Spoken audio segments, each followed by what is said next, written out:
February 2025 na, magkano na nga ba ngayon ang mga Kawasaki Big Bikes? Yan ang ating aalamin ngayon. Tara!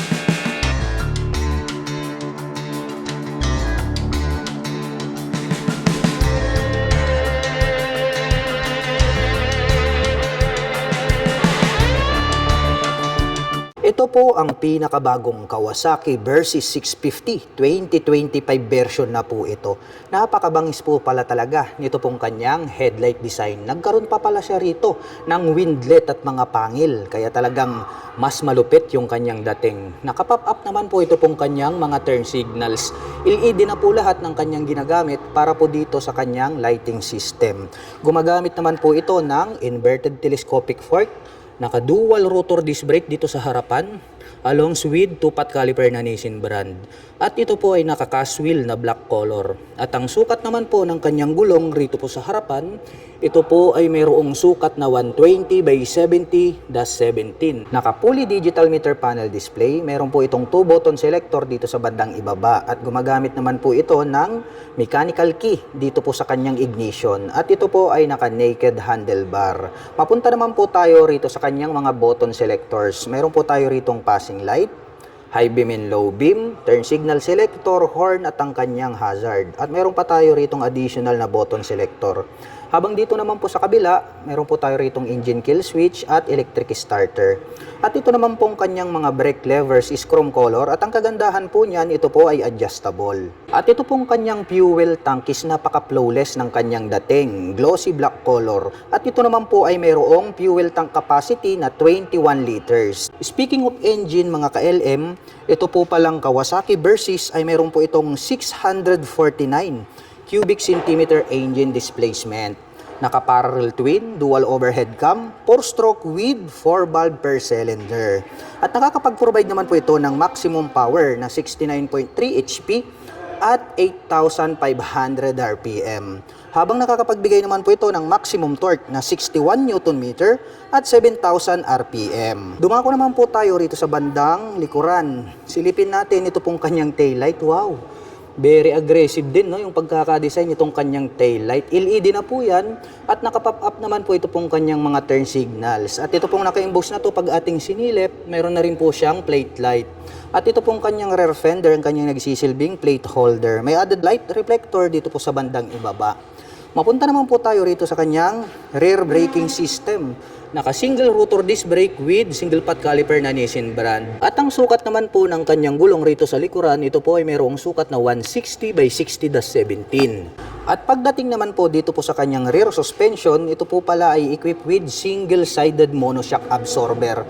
Yung coil spring na ginamit is glossy black at makikita natin na mayroon ata ritong canister.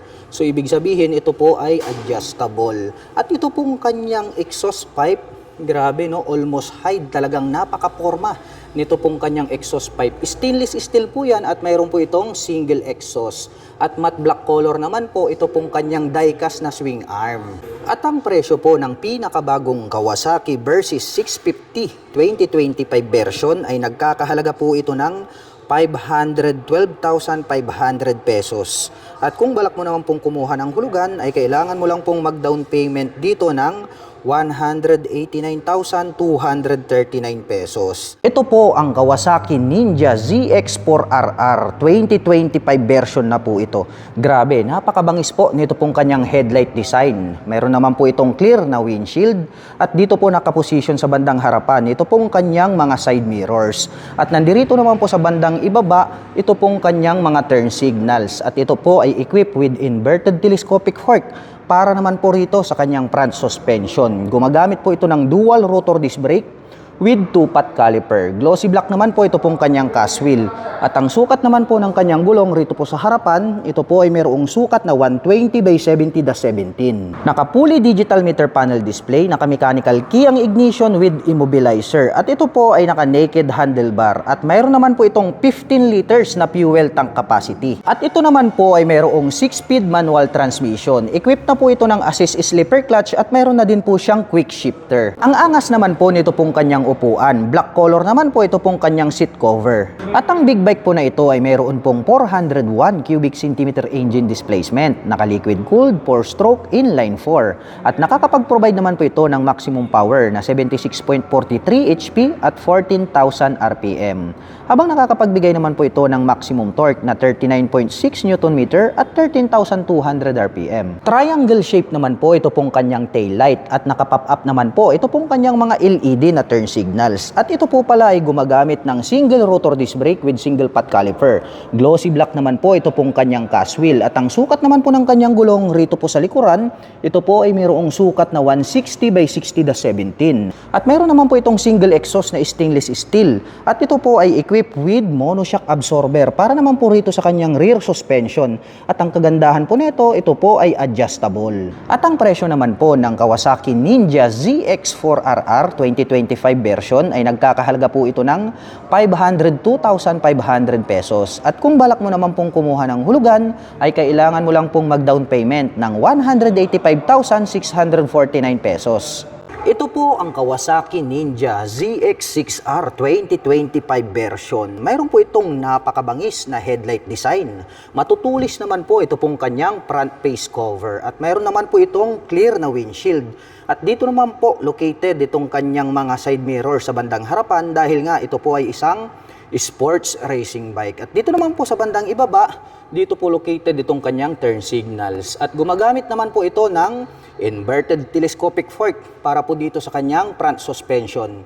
Showa brand po iyan. At mayroon naman po itong dual rotor disc brake with 2-pot caliper na Nissin brand. Glossy black naman po ito pong kanyang cast wheel. At ang sukat naman po ng kanyang gulong rito sa harapan ay meron po itong sukat na 120 by 70/17. Naka-fully digital meter panel display, naka-mechanical key ang ignition with immobilizer. At adjustable po pala ito pong kanyang front suspension na Showa brand. At ito naman po ay naka-naked handlebar. At mayroon naman po itong 17 liters na fuel tank capacity. At mayroon naman po itong 6-speed manual transmission with assist in sleeper clutch at mayroon na rin po itong quick shifter. Ang ganda rin po nito pong kanyang upuan. Black color naman po ito pong kanyang seat cover. At ang big bike po na ito ay mayroon pong 636 cubic centimeter engine displacement. Naka 4-stroke, inline 4, dual overhead cam, liquid cooled. At nakakapag-provide naman po ito ng maximum power na 122.3 HP at 13,000 RPM. Habang nakakapagbigay naman po ito ng maximum torque na 68 Nm at 11,000 RPM. Triangle shape naman po ito pong kanyang tail light. Naka-pop up naman po ito pong kanyang mga LED na turn signals. At ito po ay equipped with single rotor disc brake with single pot caliper na Nissin brand. Glossy black naman po ang kulay nito pong kanyang cast wheel. At ang size naman po ng kanyang gulong rito po sa likuran, ito po ay may sukat na 180 by 55/17. At mayroon naman po itong single exhaust. At pagdating naman po rito po sa kanyang rear suspension, ito po ay gumagamit ng monoshock absorber with canister at yan po ay adjustable. Diecast naman po na napakatik ito pong kanyang swing arm. At ang presyo po ng Kawasaki Ninja ZX6R 2025 version ay nagkakahalaga po ito ng 710,500 pesos. At kung balak mo naman pong kumuha ng hulugan ay kailangan mo lang pong mag-down payment ng 260,310 pesos. Ito po ang Kawasaki Z500 SE 2025 version. Mayroon po itong napakalupit na headlight design. Mayroon naman po itong glossy black na visor. Dito naman po located sa bandang itaas, ito pong kanyang mga LED na turn signals. At ito po pala ay equipped with traditional telescopic fork para po dito sa kanyang front suspension.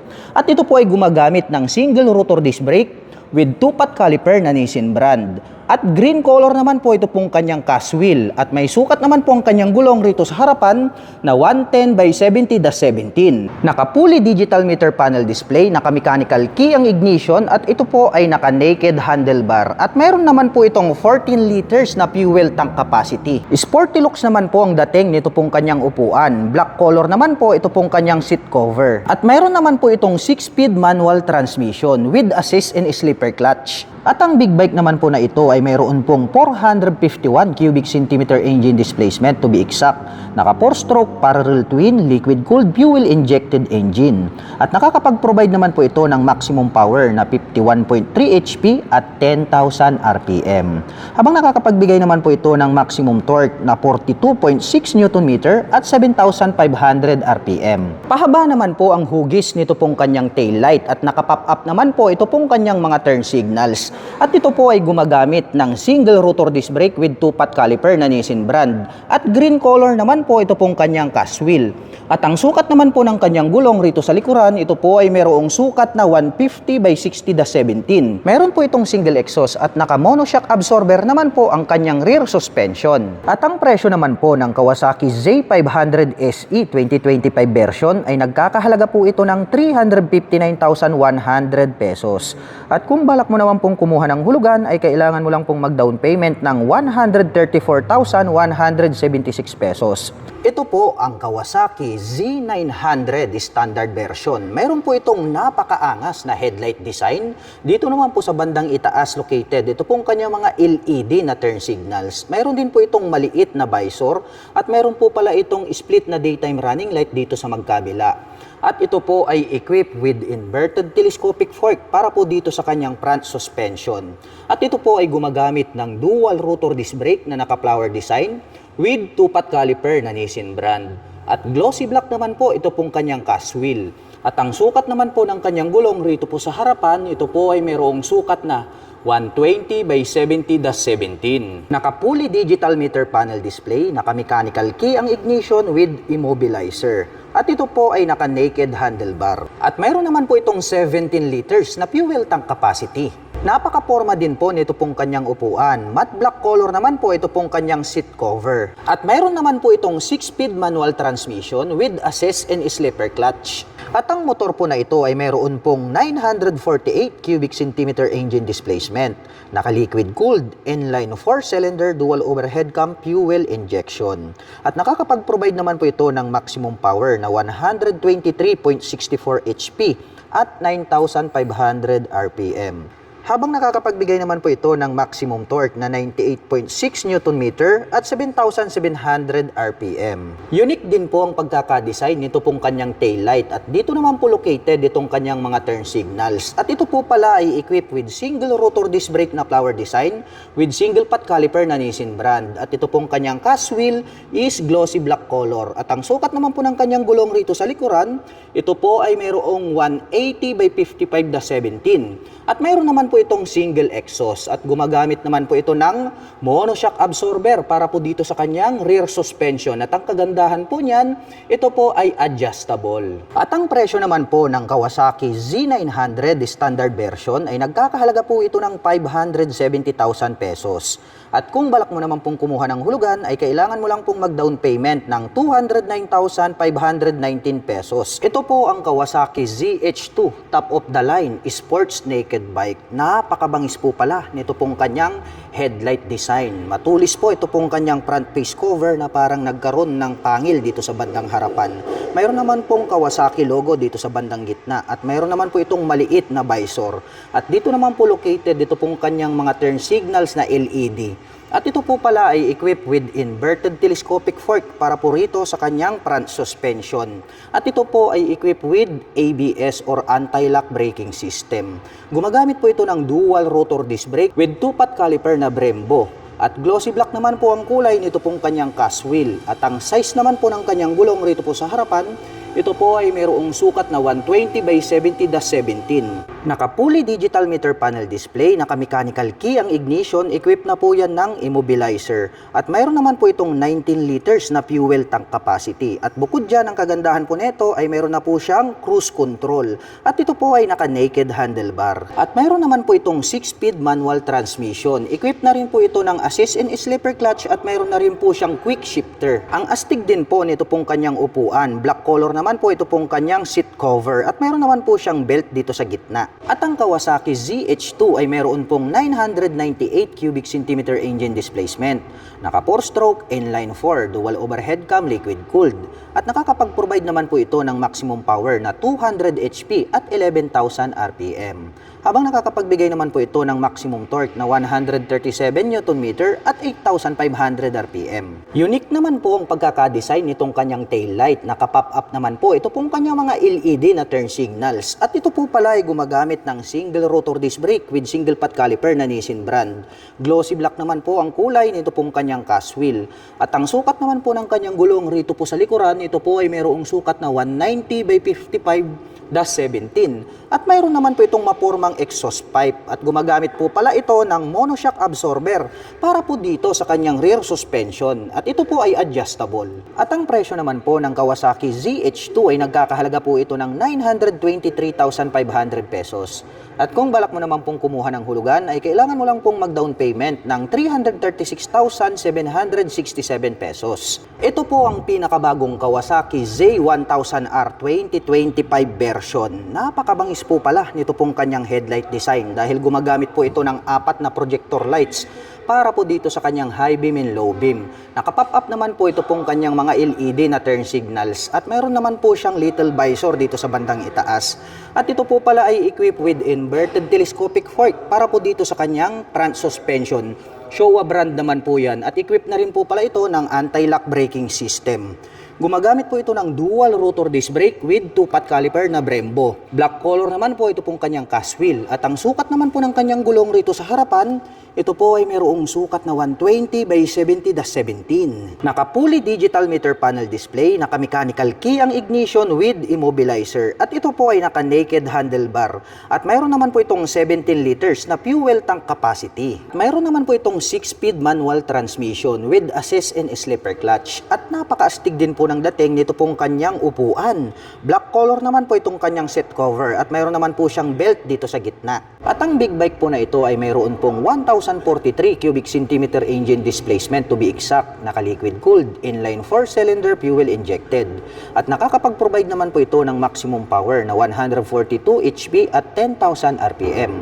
Habang nakakapagbigay naman po ito ng maximum torque na 111 Nm at 7,300 RPM. Attractive po ang pagkakadesign nitong kanyang taillight. Naka-pop up naman po ito pong kanyang mga LED na turn signals. At ito po ay equipped with single rotor disc brake. Black color naman po ito pong kanyang cast wheel. At ang sukat naman po nito pong kanyang gulong rito sa likuran, ito po ay mayroong sukat na 190 by 50-17. At mayroon naman po itong dual exhaust dito sa kanan. Mayroon din po itong dual exhaust dito sa kaliwa.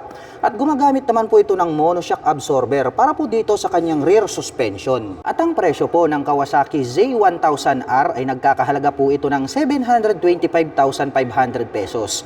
At kung balak mo naman pong kumuha ng hulugan ay kailangan mo lang pong mag-down payment ng 266,951 pesos. Ito po ang Kawasaki Z650RS. Napakaburusko po ng classic big bike na ito.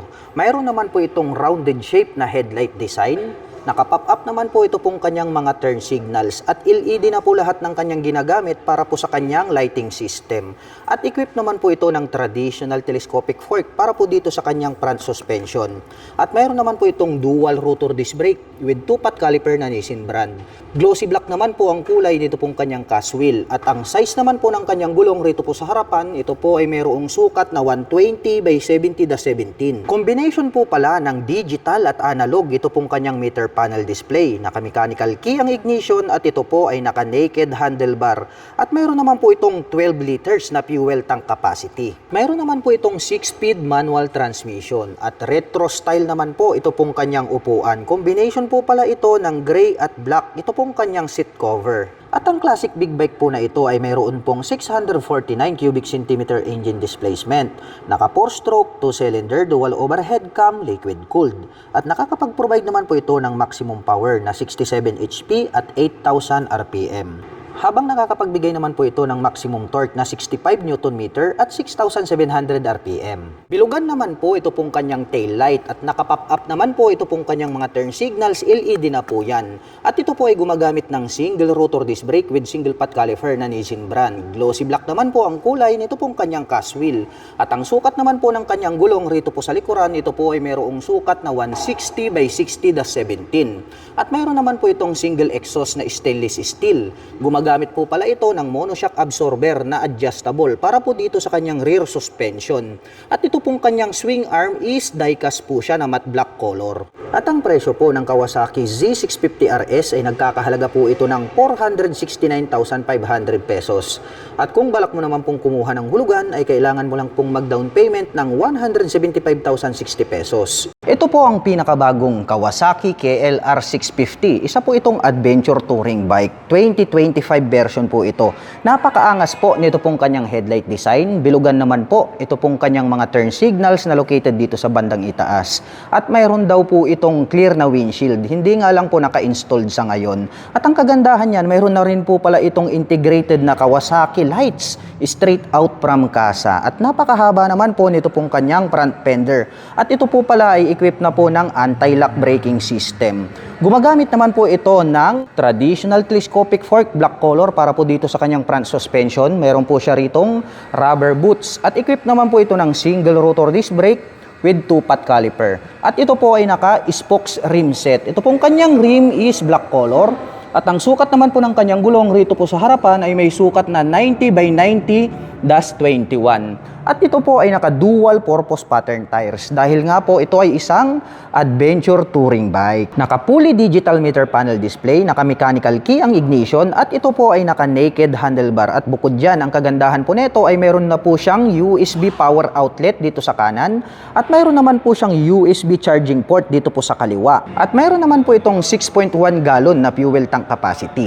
Mayroon po itong 5-speed manual transmission at ang lapad po pala nitong kanyang upuan. Matte black color naman po ang kanyang seat cover. At mayroon na rin po pala itong engine guard at crash guard. At mayroon na din po itong hand guard. At ang kagandahan po nito pong kanilang pinakabagong Kawasaki KLR 650 2025 model ay naka-fully set up na po pala ito dahil mayroon na po siyang built-in na side box. Kawasaki po yan, combination po ng black at silver color. At mayroon na din po siyang built-in na rear carrier. Top box na lang po ang kulang. At ang adventure bike po na ito ay mayroon pong 652 cubic centimeter engine displacement.